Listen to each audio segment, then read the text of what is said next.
신용카드 가맹점 수수료가 과도하다는 불만이 지속적으로 제기되면서 최근 정부와 일부 지자체가 간편결제 시스템, 일명 제로페이를 추진하고 있습니다. 그러나 이러한 시도가 구체적인 변화로 이어지기 위해서는 앞으로 검토되어야 할 부분이 많고 정책적 지원도 필요합니다. 지금부터 소액 지불 결제 시장을 제로페이 등 간편결제 중심으로 재편하기 위해 어떤 접근이 필요한지 살펴보겠습니다.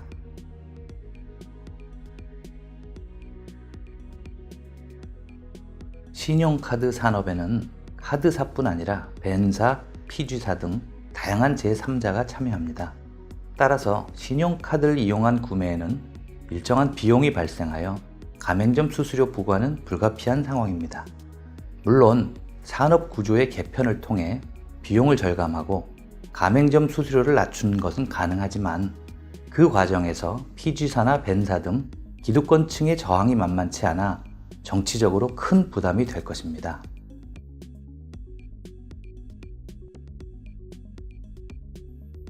신용카드 산업 구조 개편이 교착 국면에 빠진 상황에서 그 대안으로 간편결제 시스템이 부상하고 있습니다. 간편결제는 벤사 등 제3의 참여자가 없는 별도의 결제망을 사용합니다.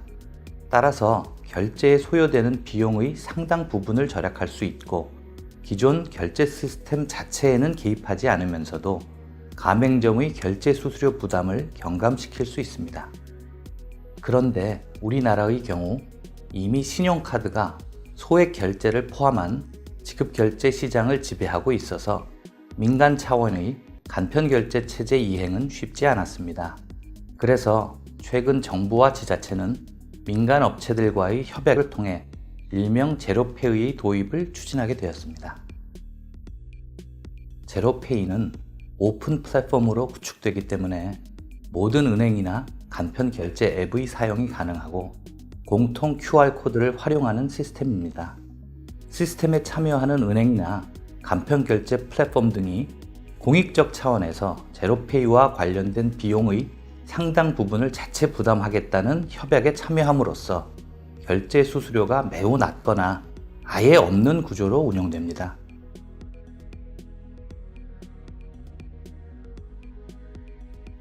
그러나 무이자 할부나 제휴 할인 및 포인트 적립 등 신용카드 사용에 대한 소비자 편익이 상당한 상황에서 제로페이가 신용카드를 대체할 만한 결제 수단이 될 수 있을지는 불확실합니다.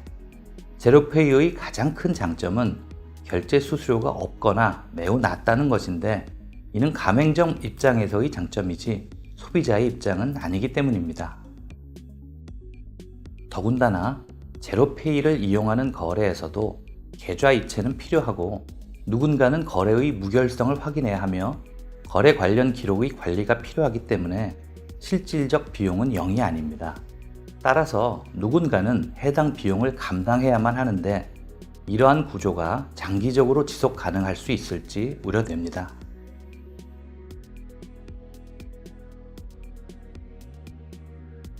제로페이가 성공적으로 정착하려면 매우 정교하게 설계된 정책 지원을 통해 경쟁에 필요한 일정 수준 이상의 사용자 네트워크 규모를 확보하는 것이 중요합니다. 한 가지 예로 소득 공제 제도를 전면적으로 개편할 필요가 있습니다. 현재 발표된 도입 방안에 따르면 제로페이 사용 금액에 대해 40%만큼의 소득 공제가 가능한데 이는 결제 수단 사용 금액이 소득의 25%를 넘어서는 부분에 대해서만 적용이 됩니다. 하지만 소비자들이 실질적인 혜택을 누리려면 소득의 25%라는 최소 사용 금액을 없애고 사용 금액 전체에 대해 일정 비율에 해당하는 금액을 세액공제하는 방안이 필요할 것입니다. 또한 소득이 낮아 세액공제로는 실질적 혜택을 볼 수 없는 가구들에 대해서는 해당 공제액을 전통시장 상품권 등으로 지급하는 방안도 고려해 볼 수 있을 것입니다.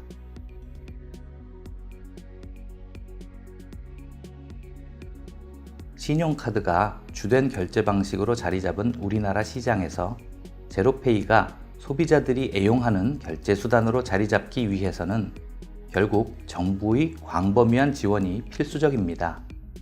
비현금 결제 수단과 관련해 이미 도입되어 있는 정책들을 제로페이에 맞추어서 재구성하여 균형 잡힌 제도를 설계하고 이를 통해 앞으로 제로페이가 안정적으로 정착할 수 있길 기대해 봅니다.